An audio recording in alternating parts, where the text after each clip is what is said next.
Aloha and welcome back to another episode of the Ahana Packers Edition podcast, the podcast where two dudes from halfway around the world talk everything green and gold. I'm Mike, and joined by Iowa Joe. And Joe, we're flying by the seat of our pants on this one. The show How where you we doing? have no clue what we're going to be doing. So, in that case, here's a baby. We're just going to let the kiddos take over the show for the next hour.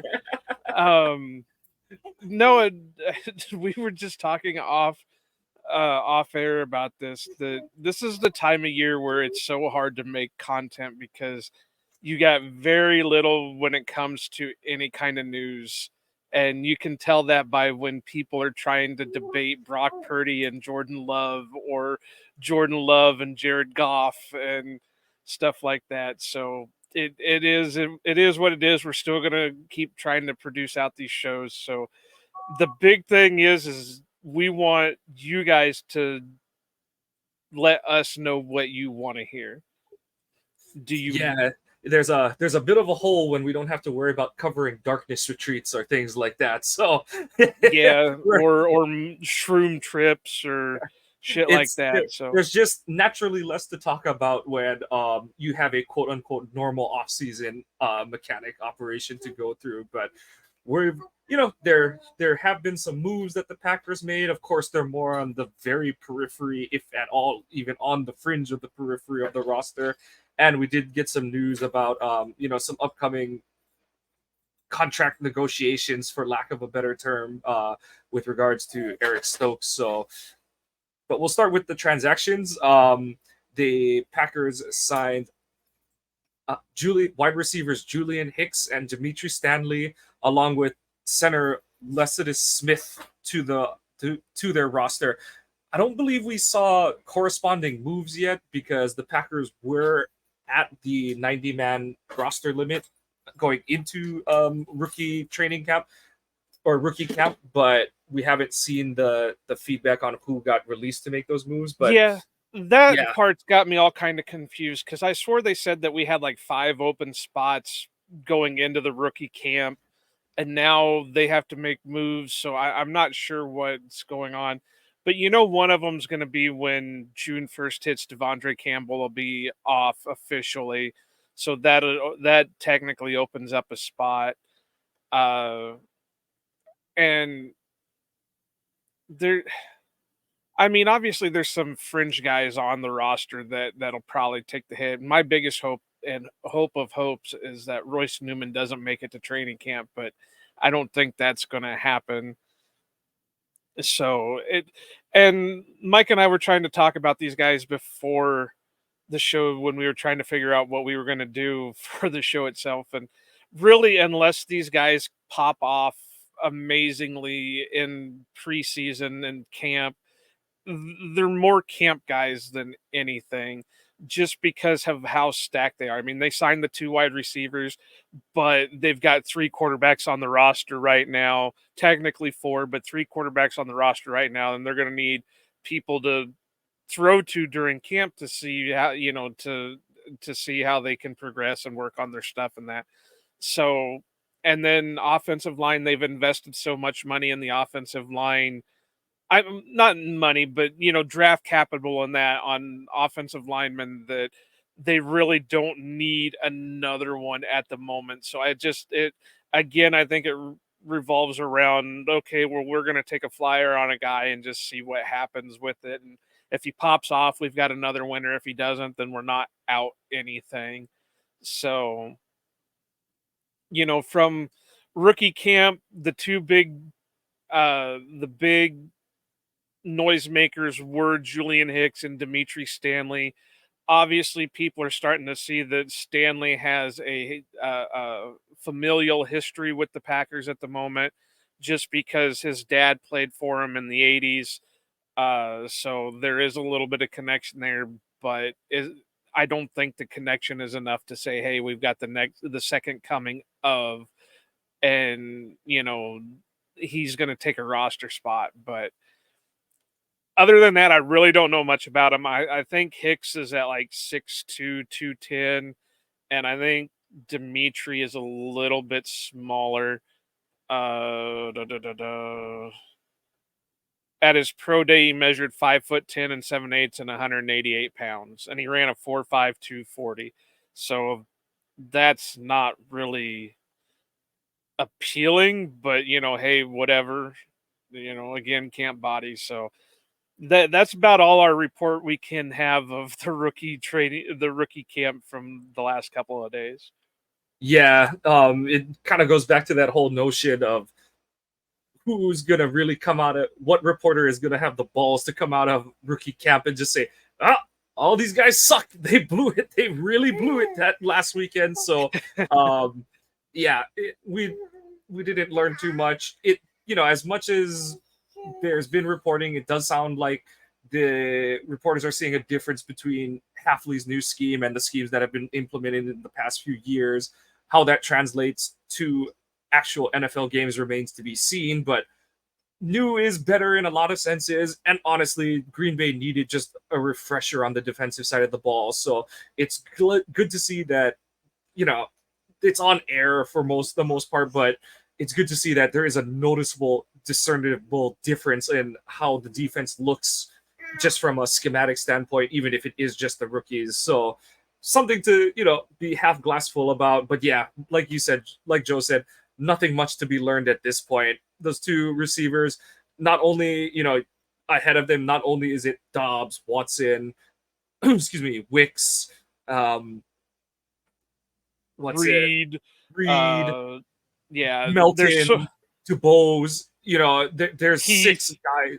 Yeah, Heath, there's 6 or 7 bodies ahead of them that were all, contributors, or a guy, in DeBose, a guy who was very, highly regarded other than the injuries he had in training camp.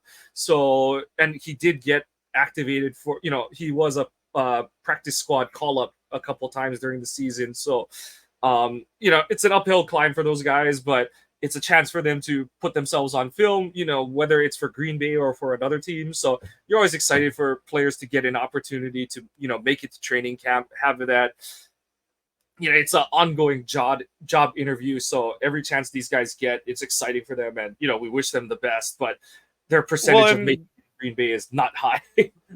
Right. And then the other thing out of rookie camp is they're saying that the warm-ups were completely different than they have been in past years. So they're really seeing a change from the strength and conditioning, and hopefully that helps out with some of the ticky-tacky issues that for injuries that the Packers have dealt with the last few years. And that, from what I've read and heard, is that Green Bay's strength and conditioning program is a very quote unquote traditional old school way of thinking. And so you hope that, there's a new wave influx, new style of training, new style. When you and I played football, weightlifting, conditioning was very different than what it is today. Not a lot of Olympic lifts or things like that. It was a lot of just do some bench, do some squats, and get out on the field kind of thing. Whereas nowadays it's a lot more, the explosion, power cleans, RDLs, dynamic lifts, things like that. So you hope that this sports is a forever evolving thing. So you hope that with the changes, the team is evolving as well. And like you said, Joe, that it helps avoid future injuries. So onward and upward, like we said earlier, that's what we're hoping to see from Green Bay in all facets heading through. It's they're lapping the surface of the water because it's only the rookies, and it's like a 3 or 4 day program or whatever. But I think it's only like 2 days. Yeah. So, or I think it's like maybe 2 days or some crap like that. But it's good to see that there's definitive differences from how things were done in the past. It's like even with under LaFleur kind of thing. That's, a good evolution. It's not just, oh, it's a totally new coaching staff. So obviously things are different. It's nice to see coaches evolve as they've been successful and looking to sustain or reach another level. So I think that's really good for Packers fans to see. The other bit of news that we kind of alluded to is Eric Stokes. So on two sides of that, so the LaFleur reiterated what was said after the draft, that the team is very happy with where Stokes is health-wise going into the season. He's hit a lot more landmarks. He's able to do a lot more of the offseason conditioning and strength program, and he's just moving night and day better than he was last offseason. At this point last offseason, he was coming off the the leg surgery operation and then was dealing with hamstring issues. This year, it sounds like he's got a pretty clean bill of health. But the other side of it is that the team did decline his 5th-year option. And while, obviously it would have been a really good green light on Stokes if the Packers had picked up the option. I believe his option would have been like just a hair under $12.5 million, and that would have been fully guaranteed for 2025. That's a big gamble for a guy you haven't seen play healthy and well in 2 years. So it's as much as it would have been nice to see, because that would have been a great vote of confidence from the Packers to say like, yeah, this dude looks so good that we're gonna just make sure that we have, it's a doorstop to make sure that their foot is in the door to make a long-term contract negotiation. We've seen the team do that with Rashawn, with Jair. Kenny Clark, I believe, fell under that program. That I believe the 5th year was as dates back as far as Kenny's rookie deal. So it's a tool that we've seen the Packers use to make sure that they're able to keep young talent that they've invested in. But don't take that as a sign that they're totally out on Stokes. For a guy, like we said, for a guy who hasn't been healthy in 2 years, it's a big investment to say we're just going to sign off $12.5 million to him. And it would be honestly even a bigger gamble or more. It would receive more scrutiny than like bringing back Darnell Savage last year, and even that got a lot of flack for the team. So not so much surprise. But Joe, you got any extra feelings on that one? No, you pretty much covered it. I mean, it's not so much that they don't have trust in Stokes. It's just like you said, it's a fully guaranteed contract for next year, and you know, if he can go through this year healthy, completely healthy, obviously maybe miss a little bit of time because not everybody can play a full 17 slates and Hopefully not more have. into the playoffs. Yeah. Right. So I mean, it's not like they're saying, "Oh, well, this guy sucks, and we're going to hang on to him and let his contract run out." No, it's just they want to know what they have so they can offer him a fair contract when the time comes to it. And that doesn't mean with all the money that they're starting to accumulate into the salary cap that they're not going to come out and do like they did with Jordan Love. They didn't pick up Jordan Love's 5th-year option. They just gave him a 2-year extension with some money to it. So it's possible that the Packers could do that with Stokes, where it allows him to make good money and allows it to be a team-friendly deal. Yeah. What else do you think about that one? No, yeah, that I No, I wouldn't be was talking to surprised. little Oh, yeah. one. Oh, yeah. She's moved. She's deeply moved. But uh, no, I think you're spot on. Like, they could definitely do something like what they did with Love, and just from a numbers perspective. So, like I noted, the 5th-year option for Stokes would have been $12.5-ish million.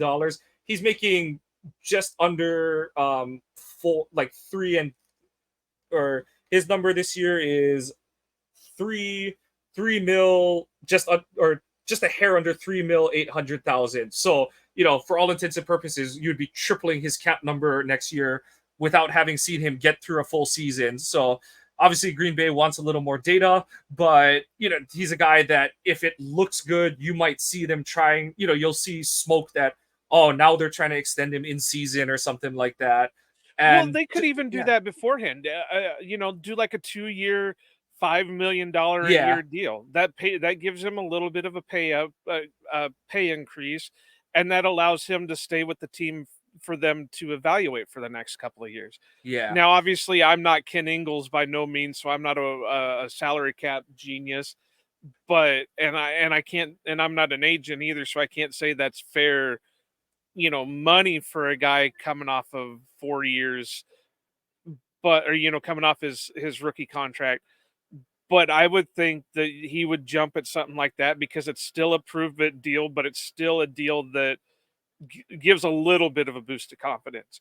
He's got to have a little bit of confidence right now anyway, because the only cornerback that was taken by the Packers in this draft was in the 7th round. So they weren't trying to replace him. We all know Stokes is more of a boundary guy than anything. So the only boundaries that they have at the moment are Jair, Carrington, Stokes, and Ballantyne. Yep. So that's where we're sitting at with boundary guys. Yeah, I know. I Yep. said, I think we should just let her take over for the rest of the show. Yeah. But yeah, so I think that the speculation now at this point is what other deals on the what bigger deals do the Packers potentially go for? Do they? We know that the Love deal is almost a certainty at this point. I do think that they are just, if it doesn't happen, next week, they might be waiting for Campbell's money to completely come off the books come June 2nd, so that they can really front load this. Yeah, not like insanely or irresponsibly, quote unquote, which I don't think is possible when you're talking about your franchise quarterback. But they would try to front load that deal as much as is legal under the cap or the collective bargaining provisions, just to give Love what he's due, but also keep their cap number looking pretty going forward as much as possible. And Yeah, then the ones that we kind of talked about during the draft, based on kind of similar to the cornerback room, how they didn't do much there, is the defensive tackle room. Your two guys that you trust to stop the run are Kenny Clark and TJ Slayton, and they're both free agents after this season. They're two more guys that, after that Campbell money comes off the books, do you see a re-up for either or both of them potentially? So that's obviously stuff that we'll cover. I'm sure there'll be some rumblings or smoke to all three of those, but I believe Snyman basically said, as I don't know if he's um trying to be like first to the bar or anything, but he has kind of put out some tweets that are like, "Yep, this Jordan Love deal is gonna it's gonna reset the market, blah blah blah, all that kind of stuff." So not sure if that's anything from insider scoop or if he's just kind of throwing out what we're all thinking in terms of what this deal is gonna look like when it happens. I think he's just guessing based on what other quarterbacks with lesser value have been getting compared to. But I really hope, in a way, that Jordan take kind of does what Rodgers did with his first contract, where it was an extension, but it was like a team friendlier extension. Because let's face it, yes, the last 10 games of the season last year, Jordan was amazing. But the first part of the season, he was a little rough. We still 100%. Uh-oh, now she's hitting buttons. So we still don't 100% know how Jordan is going to be. We have an idea based off of a small sample size. And this isn't me trying to say Jordan Love is going to be suck or anything like that, and he's not worth the money. It's just we don't want to get in a situation like a Daniel Jones situation where he showed out for a part of the season and then they signed him to the a bigger extension, and we all laugh at it because it's a joke of a contract now.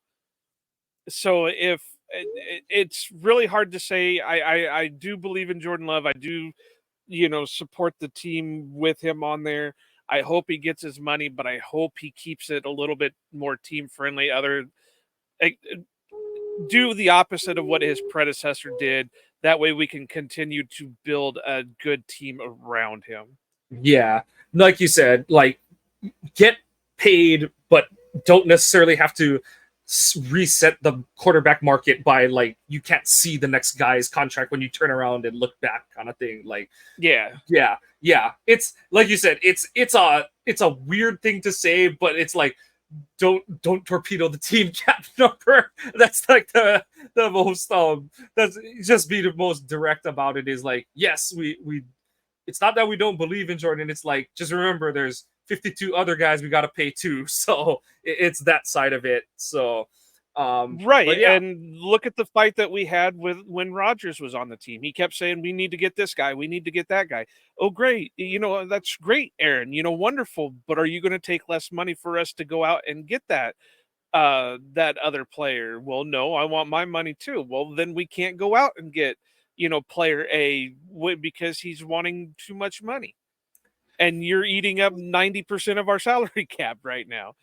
Yeah, no, and it's kind of going into at the end we got the Rogers like everyone only come no one comes here for Green Bay, people come here to play for me. You got those kind of quotes, and I know it doesn't amount to much yet, but it is nice that you've heard from like Jordan Morgan basically said the stuff that Love does in the off season where he goes to the West Coast to work out. He's kind of running his own like football camps that he's using for him to get ready for the regular season. But it's nice to hear that that kind of stuff is sort of on the radar of players on the West Coast. And obviously, Green Bay is not going to get all of them and stuff, but it is cool to hear that the stuff he's doing outside of Green Bay is getting it's catching attention, like positive attention from draft prospects that and they come in the door going like almost starry-eyed to meet him. Because and yes, he hasn't accomplished he's proven he's a starting caliber quarterback in the NFL, but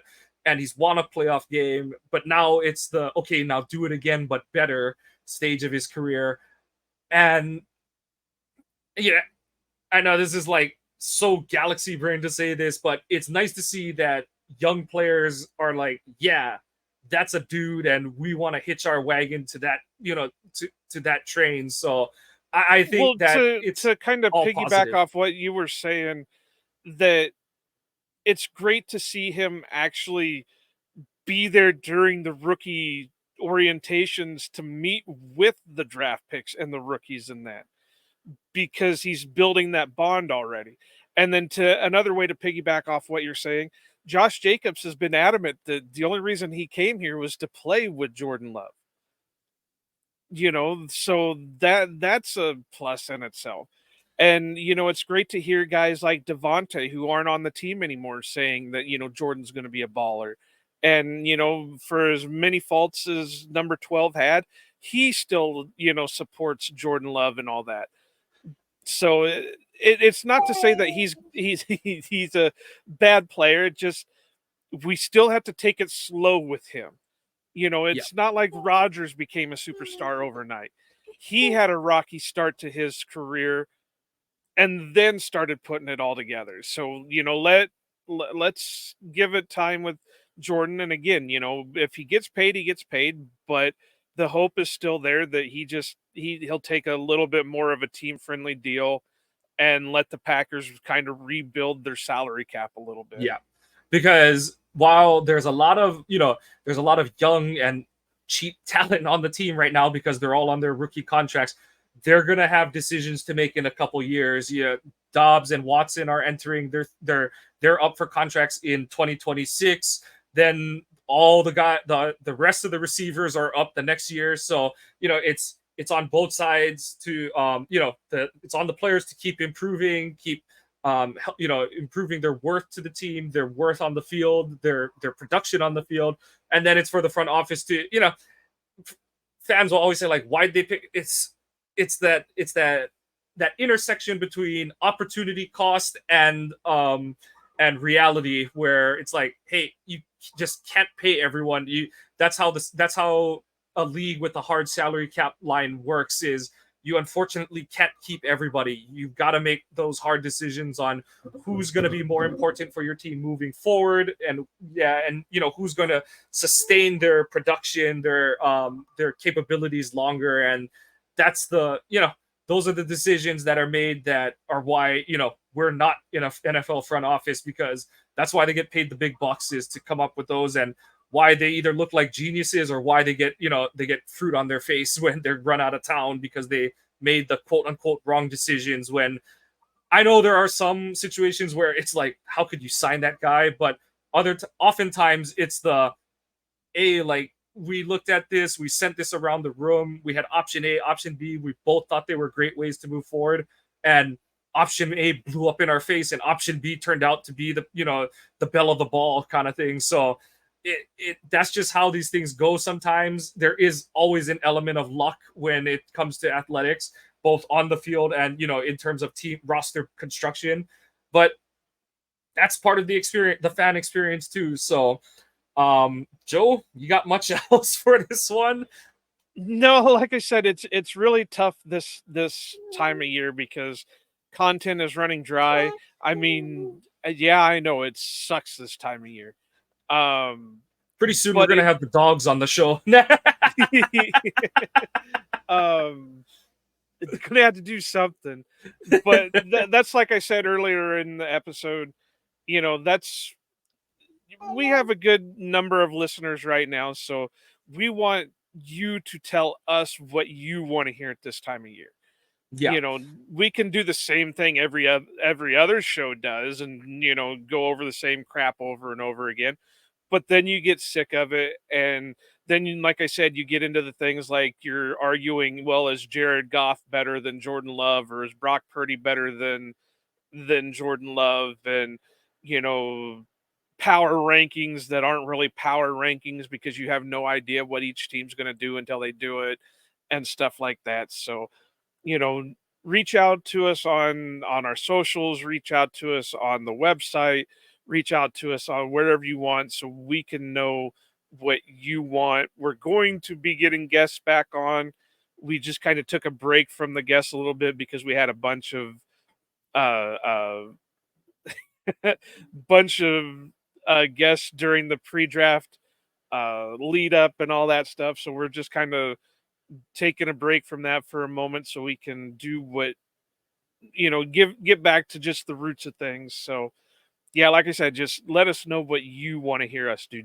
I mean, we have ideas we're throwing around. Do you want us to do like a lead up to the training camp by going through the history of the Packers, or breaking down a player, or revisiting past drafts and grading them? you know Let us know what you want to hear. And you can do that by following our the show Twitter account at Ohana_Packers. We will be starting up our Friday polls. But along the way, please feel free to message that Twitter account directly to let us know what you want. As we always say on every show, we want to be producing the content that you're looking for. So, like Joe said, please feel free to correspond and send us ideas, because we want to make sure that we're keeping the show fresh and exciting for all of you. Please follow the podcast on your favorite podcasting apps. Give us a like and a subscribe if you're enjoying what you're hearing. Please check out our website, ohanapackers.org. We've got the streams of our podcast. We've got blog posts. We've got merch, coffee, sweaters, coffee, tumblers. We've got coffee. We're running the gamut on everything, and we just appreciate all the support you've given us in any avenue, whether it's reads, listens, merch purchases. We appreciate all of it, and we're asking you to give us more. But, well, yeah, if if there's something that's not on the store that you would rather have than a sweatshirt, a shirt, a tumbler, or whatever, and let us know. It's not, if we can get it made, we'll get it made. So if that's something you want, or you know if there's a certain design you would rather have, let us know and we'll see what we can do for it. Absolutely. We do have our drawing still going. Once we hit the thresholds, I believe we're still in the high 300s at this point, but for sure when we hit 523, the Jair drawing will happen. So make sure that you are following the Ohana_Packers Twitter handle. You can follow Joe and I to give us feedback and your thoughts, but you will not be eligible for the drawings. Or like if you just want us to shut up and let the kid take over the show, then let us know that too. Please give us a like and a subscribe on your favorite podcasting app if you're enjoying what you're hearing. And positive or negative, please give us your commentary feedback, as we will take all of those into consideration to produce the content you're looking for. The Packers move along through the 2024 offseason. Hopes are high for this coming season. The expectations are getting even higher at this point. This is a team that's looking to contend for a Super Bowl probably sooner than they expected to at this time last year. But the guy that we spent a chunk of this episode talking about, Jordan Love, has pushed those expectations and given him some nitrous. So that's Iowa Joe. I'm Mike. Go Pack Go, and aloha.